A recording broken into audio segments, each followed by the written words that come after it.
Tourist ஃபேமிலிக்கு வந்து என்ன சினாப்சிஸ் எழுத முடியும், என்ன லாக்லைன் எழுத முடியும்னு சொல்லுங்களேன். இப்போ அதை வச்சு நான் என்ன ஜட்ஜ் பண்ணி அந்த கதையை நான் கூட்டு கேட்டுருப்பேன்றதான் விஷயம். இப்போ பர்டிகுலரா இப்போ நீங்க வந்து உங்களுக்கே தெரியும் அதுக்குள்ள என்ன இருக்கு, நீங்க என்ன ஸ்பெஷலா எழுதிருக்கீங்கன்னு தெரியும். அதை ரிவீல் பண்ணாம எவ்வளவு சுவாரஸ்யமா சொல்ல முடியும்ன்றதான ஒரு டைரக்டரோட வேலை, ஒரு ரைட்டரோட வேலையும் கூட நினைக்கிறாரு. ஸோ அதை நீங்க எழுதினா நாங்க குட் நைட் பண்ணது வந்து ஒரு 2 கோடி ரூபாய்க்கு ஒரு படம் பண்ணோம் சரிங்களா. அப்போ வந்து எங்களால் அந்த 2 கோடி ரூபாய் ரெடி பண்ணதே எங்களுக்கு அவ்வளவு கஷ்டமா இருந்துச்சு. அந்த படம் பண்றதுக்கான ப்ராசஸ் இருக்குல்ல, அந்த 2 கோடி ரூபான்றது அன்னைக்கு உண்மையாவே நாங்க மணிகண்டனை வச்சு படம் பண்ணும்போதும் அவர் வந்து தனியா மார்க்கெட் கிரியேட் பண்ணி ஒரு ஹீரோவா ஃபார்மா இல்ல. அவர் வந்து நல்ல படங்கள் தொடர்ந்து நடிச்சிட்டு இருந்தாரு. ஆனா அன்னைக்கு வந்து மோஸ்ட் ஆஃப் டைம்ஸ் என்ன நடக்குதுன்னா, இப்ப நிறைய பேர் இங்க அசிஸ்டன்ட் டைரக்டர்ஸா இருப்பீங்க, எழுதிருப்பீங்க, உங்களோட ஃப்ரெண்ட்ஸ் தான் நிறைய பேர், நீங்க வந்து உங்க கூட டிராவல் பண்ற ஆட்களை வச்சுதான் நீங்க வந்து இந்த கேரக்டர், ஏன்னா மேஜரா பெரிய ஆர்டிஸ்ட் எல்லாமே இங்க வந்து காஸ்ட் பண்ணப்பட்டுருவாங்க. நம்ம குட்டி குட்டியான ரோல்ஸ்க்கு எல்லாமே என்ன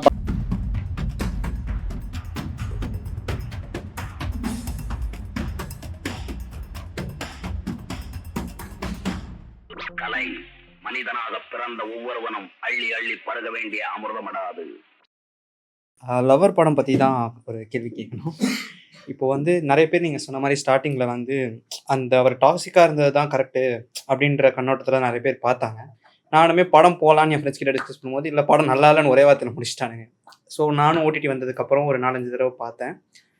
அதில் வந்து செகண்ட் ஹாஃப்க்கு அப்புறம் அவர் வந்து அந்த இன்னொரு ஒரு கேரக்டரோட உட்காந்து அட்வைஸ்லாம் கேட்பார்ல, 2 பேரும் குடிச்சிக்கிட்டே எல்லாம் பேசுவாங்கல்ல, அந்த சில விஷயங்கள்ல வந்து அவர் இந்த மாதிரி மாறலாம் அப்படின்ற கருத்துக்களை சொல்லியிருந்தா மேபி அதை எடுத்திருப்பாங்களா மக்கள்? ஏன்னா அவர் வந்து கேள்விதான் கேட்டுட்டு இருப்பாரு, அது எப்படி ப்ரோ சரியா இருக்கும், அவ எப்படி ப்ரோ இங்க போகலாம், தனியா அப்படி ஒரு பொண்ணு இருக்கலாமா ப்ரோ அப்படின்னு தனி அடிச்சுட்டு 2 பேரும் பேசிட்டு இருப்பாங்க.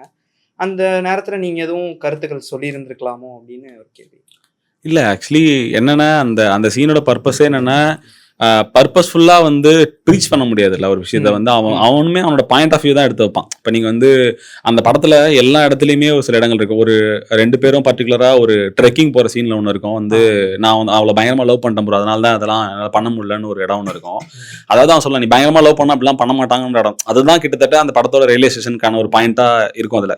இப்போ நீங்க வந்து அவன் குடிச்சிட்டு பேசும்போது 2 பேரோட பாயிண்ட் ஆஃப் வியூ தான். இப்போ வந்து அவன் வளர்ந்த சூழல்ல இருந்து அவன் என்னவா பாக்குறான், அந்த அவனோட டேக்அவே என்ன, அவனோட ரிலேஷன்ஷிப்கான புரிதல் என்னன்றதான். இப்ப நீங்க வந்து இங்க இருக்க எல்லாருக்குமே ஒரே புரிதல் இருக்காது.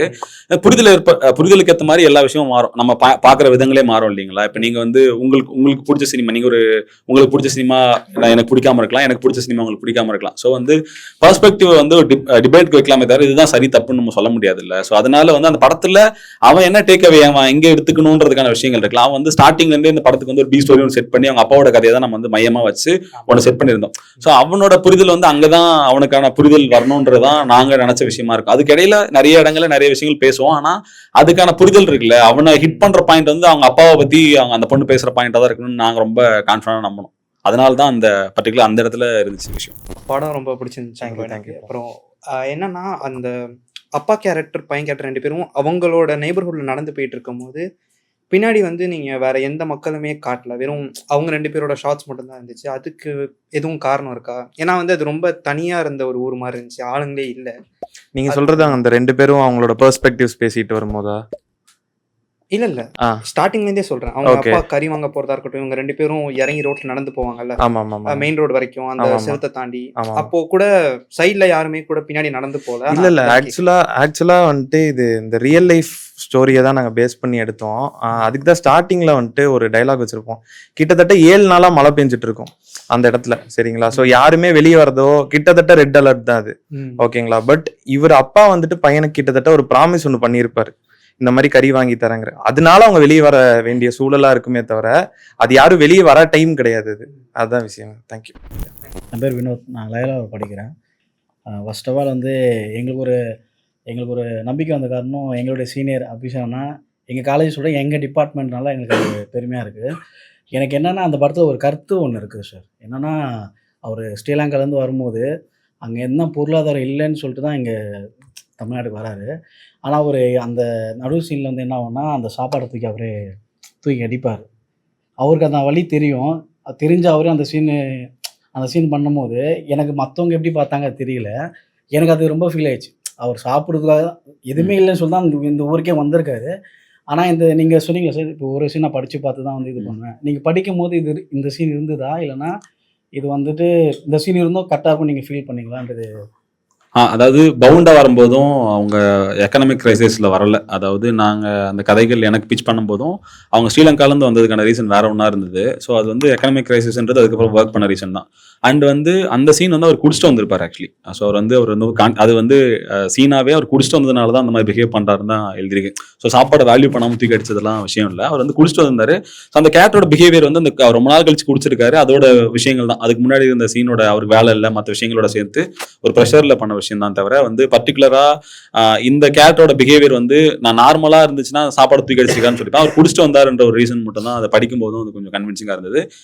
ஸ்டார்டிங்ல பிச் பண்ணும்போதும் அந்த கதையோட ஒரு எக்கனாமிக் கிரைசிஸ்ல அந்த ஃபேமிலி கிடையாது ஆக்சுவலி. ஸோ அது இன்னும் அது டீட்டெயிலாக ஒர்க் பண்ணதுனால தான். ஏன்னா இப்போ 2021 ஆர் 22 டைம்ல தான் வந்து அங்கே பெரிய ஒரு பொருளாதார நெருக்கடி வந்துச்சு. நான் ஒரு டைம் ஸ்ரீலங்கா போயிருந்தேன். ஸோ நாங்கள் போகும்போதும் நாங்கள் ஒரு காரில் ட்ராவல் பண்ணும்போதும் ஒரு டிரைவர் வந்து தொடர்ந்து எங்களோட பேசிட்டே இருந்தார். அவர் வந்து ஒரு நாள் பர்டிகுலராக போகும்போதும் அவரோட இப்போ நாங்கள் எக்ஸாம்பிளுக்கு வந்து ஒரு 500 ரூபா டிப்ஸ் கொடுக்குறோன்னு வச்சுக்கோங்களேன். அப்போ அவர் என்ன பண்ணுவார்னா 500 ரூபா வந்து வச்சுப்பார். அவர் திரும்பி நாங்கள் சில இடங்கள் போகும்போதும் அப்பப்போ எங்களால் ஏதாச்சும் பண்ண முடியாது. அவர் சாப்பாடு சாப்பிட்டுக்கோன்னா நான் பக்கத்து கடையில் போய் சாப்பிட்டுக்கிறேன்னு சொல்லி சில விஷயங்கள்லாம் பண்ணுவார்.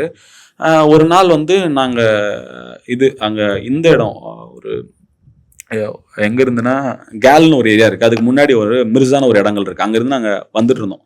அங்க வரும்போது பர்டிகுலரா சில இடங்கள்ல வந்து அரிசி வந்து ரொம்ப கம்மியான விலைக்கு கிடைக்கும்னு சொல்லுவாங்க. அவர் வந்து வண்டியை நிறுத்திட்டு ஓடினார். இங்கிருந்து இறங்கி 5 நிமிஷம் டைம் தாங்கன்னு சொல்லிட்டு ஒரு ஓடி போயிட்டு, ஏன்னா கடைகள்ல வாங்குறத விட வீட்டுல அதாவது பயிர் பண்ற இடங்கள்ல வந்து வாங்கினா விலை கம்மியா இருக்குன்னு சொல்லிட்டு வேகமா ஓடி போயிட்டு ஒரு மூட்டை அரிசி வாங்கினது. அது வந்து 350 ஸ்ரீலங்காவோட அமௌண்ட்டுக்கு வந்து நம்ம ஊர் அமௌண்ட் வந்து அங்க அதிகம். ஸோ அங்கே ஒரு பர்டிகுலரா இங்கே ஒரு 100 ரூபா 200 ரூபா கம்மியாக கிடைக்குன்னு போயிட்டு அது ஒரு அப்பா வாங்கிட்டு வந்தார். எனக்கு வந்து அது வந்து பயங்கர இமேஜாக இருந்துச்சு. எனக்கு அது வந்து மறக்கவே முடியல. ஒரு குடும்ப தலைவன் வந்து ஒரு ஃபேமிலிக்காக குட்டி அந்த அரிசி வாங்குறதுக்கான விஷயங்கள் வந்து எனக்கு பயங்கர இம்பாக்ட்ஃபுல்லாக இருந்துச்சு. அதனால தான் டூரிஸ்ட் ஃபேமிலி எல்லாம் ரிலேட் பண்ண முடிஞ்சதுன்னு நினைக்கிறேன். ஸோ அதனால தான் சரி ஓகே இந்த மாதிரி ஒரு விஷயங்கள் இருந்தால் அந்த கதைக்கு இன்னும் சப்போர்ட் பண்ணுமேன்ற ஒரு விஷயமா ஒர்க் பண்ணோம். பர்டிகுலராக நீங்கள் அந்த சீன் வந்து அவர் குடிச்சிருந்தது மட்டும் தான் ரீசனாக இருந்துச்சு. சார் இப்போ வந்து கதையை முடிச்சிடலாம். அதுக்கடுத்து உங்கள்கிட்ட தயாரிப்பு நிறுவனங்களை அணுகணும் அப்படின்னா கதை சுருக்கம் கொடுக்க வேண்டியதாக இருக்குது. நம்ம முன்னாடி படம் பண்ணுற முயற்சி பண்ணுறவங்க இதெல்லாம் கேட்டால் அந்த கதை சுருக்கம் எழுதுறது தான் உண்மையிலே கடினமாக இருக்குது. எத்தனை பக்கத்தில் கொடுக்கணும், எப்படி கொடுக்கணும்னு ஒன்று இருக்குது. உதாரணமாக சில படங்கள்ல ஸ்ட்ரைட்டாக இப்படி ஒரு 2 கேரக்டர் அவங்களுக்கு இடையில பிரச்சனை, வாட் நெக்ஸ்ட் அப்படி போயிடலாம். ஆனால் பிரேமம், திருச்சிற்றம்பலம் மாதிரி திரைக்கதைகள் எழுதுறோம்னா நம்ம அவன் வாழ்க்கையில் அடுத்தடுத்த கட்டங்கள் எப்படி சந்திக்கிறான்னு எழுதுறோம். அதை எழுத வேண்டியிருக்கு. இப்போ பிரேமம்னா ஒரு 3 காதலை கடக்கிறாருன்னு எழுத வேண்டியிருக்கு. அது உங்களுக்கு பிடிச்சிருக்குன்னே வச்சுக்கலாம் அந்த ஸ்னாப்சிஸ். ஆனால் உங்க மனசு ஒரு ப்ரொடியூசராக நீங்கள் கதை கேட்டுட்டு இருக்கையில அந்த ஸ்னாப்சிஸ் பிடிச்சி தான் கூப்பிடுறீங்க. அவன் முதல் காதலை சொல்லிட்டு இருக்கையில இது பேக்கப் ஆக போகுது அப்படின்னு அந்த ஸ்னாப்சிஸ் உங்களுக்கு தெரியும் இல்லையா? அது உங்கள்கிட்ட கதை கேட்கறதுல என்ன மாதிரி ஒரு மாற்றத்தை ஏற்படுத்தும்? இது எப்போ இந்த காதல் முடிய போகுதுங்கிற மைண்ட் செட்டில் நீங்கள் கேட்பீங்களா? இல்லை ஒரு என்னோட கதை அந்த மாதிரி ஒரு கதை தான். நான் இப்போ அந்த ஸ்னாப்சிஸ் எழுதுறது கிட்டத்தட்ட ஒரு 10 நாளாக எனக்கு தூக்கமே இல்லை. நான் எழுதி பார்க்குறேன். எனக்கு ஒரு மன திருப்தியாக இல்லை. எதை சொல்லலாம், எதை சொல்லக்கூடாது, அது என்னோட பணி தான். ஒரு இயக்குனராக 120 பக்கத்தை ஒன்றால் எழுத முடியுதுன்னா இதை சுவாரஸ்யமாக சொல்ல வேண்டியது என் கடமைனாலும் எதை சொல்லலாம் எதை விடலாங்கிறது எனக்கு ஒன்று இருந்துட்டு இருக்கு. சரி இதெல்லாம் முக்கியமானது. இந்த கதை சுருக்கத்தை படிக்கல இந்த கதை சாதாரணமாக கூட தெரிஞ்சிடலாம். ஆனால் அந்த கதை மேலே எனக்கு ஒரு மிகப்பெரிய நம்பிக்கை இருக்குது. ஏற்கனவே சொல்லப்பட்ட பாணியில் இருக்கிற மாதிரி கூட இருக்கலாம். ஆனால் அதை தாண்டி ஒரு முக்கியமான விஷயத்தை என் படம் கதை பேசுது அப்படிங்கிற விஷயத்தெல்லாம் நீங்கள் எப்படி ஜட்ஜ் பண்ணுறீங்க சார்? எல்லாத்தையும் கேட்குறேன், நான் கருத்து கேட்டுகிட்டே இருக்கேன். ஒவ்வொரு ஆளும் நான் ஓப்பனாக கிளைமேக்ஸில் என்ன நடக்கு அண்ணன் படம் பண்ணுறாரு ஒருத்தர். அவர் என்ன நடக்குன்னு தான் நான் ஸ்னாப்சிஸே கொடுத்துருவோம், கம்ப்ளீட்டாக நான் ட்ரீட்மெண்ட்டே கொடுத்துருவேன்றார். ஒரு ப்ரொடியூசராக நீங்கள் சொல்லுங்கள் சார், எப்படி உங்களுக்கு கொடுத்தா உங்களுக்கு பிடிக்கும், இல்லை என்ன மாதிரி கொடுத்தா நல்லாயிருக்கும் அப்படின்னு உங்கள் அனுபவத்தில் சொல்லுங்கள் சார். நன்றி. அதாவது சினாப்சிஸ் எழுதுறது வந்து கொஞ்சம் கஷ்டம்தான். சில படங்களுக்கு வந்து ரொம்ப இன்ட்ரெஸ்டிங்காக எழுத முடியும். சில கதைகள் வந்து ரொம்ப சுவாரஸ்யமாக ஒரு சினாப்சிஸ்லேயோ லாக்லைன்லேயோ எழுதிட முடியும். சில கதைகளுக்கு வந்து எழுத முடியாது. நீங்கள் சும்மா டூரிஸ்ட் ஃபேமிலிக்கு வந்து என்ன சினாப்சிஸ் எழுத முடியும், என்ன லாக்லைன் எழுத முடியும்னு சொல்லுங்களேன். இப்போ அதை வச்சு நான் என்ன ஜட்ஜ் பண்ணி அந்த கதையை நான் கூட்டு கேட்டுருப்பேன்றதான் விஷயம். இப்போ பர்டிகுலராக இப்போ நீங்கள் வந்து சினாப்சிஸை மைண்டில் வச்சு நான் கதையை கேட்க மாட்டேன். ஏன்னா நான் தான் சொன்னேன், நமக்கு வந்து சினாப்சிஸ் படிக்கும் போதும் அந்த என்ன மாதிரி ஒரு மூடில் இருக்குது, என்ன மாதிரி ஃப்ளேவரில் இருக்குது. இப்போ நம்ம கம்பெனியில் பண்ணுற படங்களோட சாயல் இல்லாமல் அதோட சம்மந்தப்பட்டு இல்லாமல் இருக்கணுன்றதுக்காக மட்டும் தான் நான் சினாப்சிஸ் பார்க்குறேன். இப்போ என்னென்னா இப்போ இது சொல்கிறது வந்து என்னோட பெர்ஸ்பெக்டிவ் மட்டும் தான். ஏன்னா இங்கே வந்து நிறைய கம்பெனிஸ் வந்து அவங்களுக்கான ஓன் ஐடியாலஜிஸோட ஓன் வேல்யூஸோட இயங்குறாங்க. இப்போ இது என்னோட பெர்ஸ்பெக்டிவ் மட்டும்தான். இப்போ நான் வந்து சினாப்சிஸை பார்க்குறது வந்து நான் ஆல்ரெடி என்னோட கம்பெனியில் பண்ணுற படங்களோட சாயல் இல்லாமையோ அதை சம்மந்தப்படுத்தி நான் பார்க்குறேன். இப்போ அந்த சினாப்சிஸில் இருக்க கேரக்டர்ஸோ அதில் இருக்க சம்பவங்களோ சுவாரஸ்யமாக இருந்துச்சுன்னா நாங்கள் கூட்டு கதை கேட்குறோன்றது இருக்குது. இப்போ நம்ம வந்து என்னோட கதை வந்து நீங்கள் சொன்னீங்களா தொடர்ந்து ஒரு 3 லவ் இருக்குது. இப்போ நம்ம இது மாதிரி நிறைய படங்கள் லவ் பார்த்துருக்கோம். இப்போ அதுலேருந்து என்ன புதுசா இருக்குன்றது தான். இப்போ நீங்க எழுதும் போதே என்ன பண்ணணும்னா, இப்போ உங்களுக்கே தெரியுது இல்லை, இப்போ வந்து 3 இது மாதிரி நிறைய தொடர்ந்து லவ் படங்கள்ல இந்த மாதிரி இத்தனை லவ் இருக்கு அத்தனை லவ் இருக்குன்ற படங்கள் வருது. இதை எப்படி சுவாரஸ்யப்படுத்த முடியும்னு இருக்கீங்களா? இப்போ வந்து ஒன்று நீங்க அதுல புதுசா ஏதாவது ஒரு விஷயம் இருக்கும். இப்போ நான் வந்து புதுசா ஒன்று வச்சிருக்கேன், இங்க எல்லாத்த விட தனிமைப்படுத்தி என்கிட்ட இது இருக்குன்றத நீங்க சொல்றதா இருக்கலாம். இல்லைன்னா நான் வந்து சீன் சூப்பரா எழுதியிருக்கேங்க, ஒரே கதை தான், நான் வந்து இத்தனை வருஷமா பார்த்த சினிமா தான் பார்க்க போறேன், என்னோட சீன்ஸ் வந்து சுவாரஸ்யமா இருக்க போகுதுன்றதான் விஷயமா இருக்கலாம்.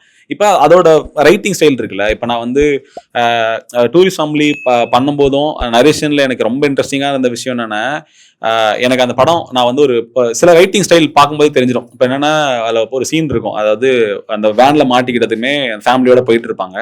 போயிட்டு இருக்கும்போது அந்த முள்ளின்ற கேரக்டர் வந்து என்ன பண்ணுவான்னா, ஃபுல்லா வந்து நான் கஷ்டப்பட்டேன் இது மாதிரிலாம் சொல்லிட்டு அந்த நாயை வச்சு ஒரு பொய் சொல்லி எஸ்கேப் ஆகிற ஒரு சீன் இருக்கும். இப்போ அது ரைட்டிங் ஸ்டைலா என்னன்னா, இப்போ ஒரு எமோஷன் சீன் அப்ரோச் பண்றதுக்கு வந்து இப்போ நான் அந்த இடத்த நீங்க வந்து உண்மையா அது அவனோட லைஃப்ல நடந்ததா கூட இருக்கலாம், அவன் சாப்பாடு முடியாம இருந்திருக்கலாம், கஷ்டப்பட்டு இருந்திருக்கலாம், எல்லாமே இருந்தும் அந்த சீனை பிரேக் பண்ற ஸ்டைல் இருக்குல்ல, ரைட்டிங்கா அதுல ஒரு கர்க்கினஸ் இருக்குல்ல, அது வரும்போதும் இல்லை எனக்கு இது இன்ட்ரெஸ்டிங்கா இருக்கு, இந்த கதையை எப்படியும் சொல்லலான்றதுக்கான விஷயங்கள் தானே. எனக்கு பர்டிகுலரா அந்த படத்தோட எல்லா எமோஷன் சீன்ஸ்க்கு அப்புறமும் சின்னதா பிரேக் பண்ணி கொஞ்சம் ரிலீஃப்கான சில விஷயங்கள் ஒர்க் பண்ணிருக்கு. ஸோ அது வந்து எனக்கு அந்த பேட்டர்ன் ஆஃப் ரைட்டிங் வந்து அந்த ஸ்க்ரீன் பிளேல வந்து இது கொஞ்சம் எங்கேஜ் பண்ணும், இன்னும் இன்ட்ரெஸ்டிங்காக இருக்கும்ன்றதான் என்னோட பாயிண்ட் ஆஃப் வியூவாக இருந்தது. ஸோ அது ஒரு ரீசனாக இருந்தது நான் அந்த படம் பண்ணுறதுக்கு. இப்போ நீங்கள் எழுதுகிற கதைகளில் வந்து இப்போ இது வந்து பல வருஷங்களாக அந்த லவ் படம்னாலுமே அதில் ஒரு புதுசான விஷயங்கள் இருக்குது, அதை தான் நீங்கள் வந்து சினாசிஸாக கொண்டு வரணும்னு நினைக்கிறேன். இப்போ நீங்கள் வந்து அதை நம்மளால் பண்ண முடியலன்னா நம்மளால் வந்து திரைப்படம் பண்ணுறதுக்கான விஷயங்கள் இருக்குல்ல, அதுதான் விஷயமா இருக்கும் நமக்கு. இப்போ நீங்கள் வந்து ஒரு 120 பேஜுக்கு ஒரு கதை எழுதிட்டீங்க, அதை வந்து சுவாரஸ்யமாக ஒரு 3-4 பேஜில் எழுத முடியாதா அப்படின்றதான் கேள்வி. உங்களுக்கே தெரியும் அதுக்குள்ள என்ன இருக்கு, நீங்க என்ன ஸ்பெஷலா எழுதிருக்கீங்க தெரியும், அதை ரிவீல் பண்ணாம எவ்வளவு சுவாரஸ்யமா சொல்ல முடியும்ன்றதான ஒரு டைரக்டரோட வேலை, ஒரு ரைட்டரோட வேலையும் கூட நினைக்கிறாரு. ஸோ அதை நீங்க எழுதினா போதும்னு நினைக்கிறேன். ஃப்ரெண்ட் ஒருத்தர் வந்து ஒரு ப்ரொடியூசரை அப்ரோச் பண்ணியிருந்தாரு. Actually I was a screen writer இந்த மூவியில். Pitch take and then screen play நாங்கள் எடுத்துகிட்டு போயிருந்தோம் அவரை மீட் பண்ணுறதுக்கு. ஸோ ஃபுல் ஸ்கிரிப்ட் கேட்டார், நரேட் பண்ணி முடிச்சதுக்கப்புறம் அது அரௌண்ட் ஒரு 5 crore பட்ஜெட்டான மூவி. ஆனால் அவர் என்ன சொன்னார், என்கிட்ட 2 தான் இருக்குது, பட் இதுக்குள்ளே உங்களால் முடிக்க முடியுமா அப்படின்னு கேட்டார். அது வந்து ஒரு சவுத்தில் நடக்கிற ஒரு பொலிட்டிக்கல் பேக்ரவுண்ட் சப்ஜெக்ட். ஸோ நாங்கள் என்ன சஜஸ்ட் பண்ணியிருந்தோம்னா, இல்லை சார் அது முடியாது, ஸோ நம்ம ஜாயின் பண்ணிக்கலாம் அப்படின்ற மாதிரி கேட்டதுக்கு, இல்லை 2 தான் என்னால் முடியும் அப்படின்னு சொல்லியிருந்தாரு. ஸோ அதுக்கு நாங்கள் வேறு ஒரு ஸ்கிரிப்ட் ரெடி பண்ணிகிட்ருக்கோம். Actually what I observe it, budgeting பெரிய ரோல் ப்ளே பண்ணுது. ஸோ அவர் வந்து அவரோட பட்ஜெட் இதுதான் அப்படின்ற மாதிரி ஒரு கன்வே பண்ணுறாரு. ஒரு டெபியூட்டன்ட்டாக ஆக்சுவலி அவர் வந்து ஒரு பெரிய படத்தில் அசோசியேட்டாக ஒர்க் பண்ணியிருக்காரு. ஸோ அந்த பேக்ரவுண்டில் ஒரு நல்ல ஒரு பெரிய பட்ஜெட்டோட ஸ்கிரிப்ட் எடுத்துகிட்டு போயிருந்தார். ஸோ ஒரு டெபியூட்டன்ட்டாக இப்போ உங்களை மாதிரி ஒரு ப்ரொடியூசர் அப்ரோச் பண்ணும்போது இந்த பட்ஜெட்டிங் எவ்வளோ பெரிய விஷயமா இருக்குது, எவ்வளோ பட்ஜெட்டில் பண்ணால் அது பிஸ்னஸ் ஆகும். ஸோ இன்னைக்கு அவர் வந்து ஒரு மார்க்கெட்டில் இருந்து ஒரு ஹீரோவை மீன் பண்ணி அந்த ஸ்கிரிப்டை பண்ணியிருந்தாரு. ஆனால் அவருக்கு பிஸ்னஸ் இல்லை, ஆக்சுவலி அவருக்கு வந்து 2 crores கூட பிஸ்னஸ் கிடையாது. ஸோ அப்படி இருக்கும்போது 5 crores இன்வெஸ்ட் பண்ணால் அது பிஸ்னஸ் ஆகுமா, இந்த வேல்யூ எப்படி தெரிஞ்சுக்கிறது? இந்த பட்ஜெட்டிங்கிற மேட்டரை ஒரு புது ப்ரொடியூசருக்கு அப்ரோச் பண்ணும்போது நீங்கள் என்ன எக்ஸ்பெக்ட் பண்ணுவீங்க ஆக்சுவலி ஒரு டெபியூட்டன்ட்லேருந்து?